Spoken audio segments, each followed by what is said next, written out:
Hello guys, കോളേജിന്റെ arts ആണ് 2 ദിവസം കഴിഞ്ഞ അതിന്റെ പ്രാക്ടീസിന്റെ തിരക്കിലാണ് ഞങ്ങൾ എല്ലാവരും.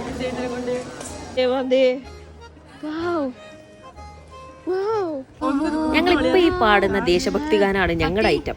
സത്യം പറഞ്ഞ ക്ലാസ് അറ്റൻഡ് ചെയ്യാൻ വേണ്ടി മാത്രം ജോയിൻ ചെയ്തിരിക്കുന്നതാണ്. ഇതിലുള്ള ആർക്കും തന്നെ മരിക്ക് പാടാൻ പോലും അറിയില്ല.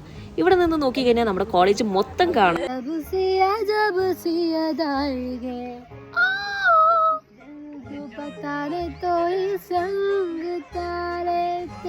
ഇപ്പൊ പാടിക്കൊണ്ടിരിക്കുന്നതാണ് അനീറ്റ. നമ്മുടെ കോളേജിന്റെ അവസ്ഥ നോക്കുകയാണെങ്കിൽ അവർ ഈ സ്റ്റേജും കെട്ടി പന്തലും ഇട്ട് പരിപാടികളൊക്കെ തുടങ്ങിയിട്ടുണ്ട്. ഞങ്ങളിപ്പോഴും പഠിച്ചു കഴിഞ്ഞിട്ടില്ല. നമ്മളൊന്ന് സ്റ്റോറിൽ പോയപ്പോൾ ഒരു പുതിയ സാധനം കണ്ടിട്ടുണ്ട്. ഞാൻ അതും മേടിച്ച് അനീറ്റ കടലയും കഴിച്ച്. ഇതാണ് ഐറ്റം, ജാമൂനോ എന്തോന്ന്. ഫസ്റ്റ് കഴിച്ചപ്പോൾ വലിയ കുഴപ്പമില്ല, പിന്നെയാണ് അതിന്റെ സൈഡൊക്കെ കരിഞ്ഞിരിക്കുന്നത്. അതുകൊണ്ട് അനീറ്റക്കും ജസ്നലിനും കൊടുത്തത്. പിന്നെതാ ഒരു മഞ്ചും കഴിച്ച് ഇന്നത്തെ ദിവസം കഴിഞ്ഞു. ബൈ.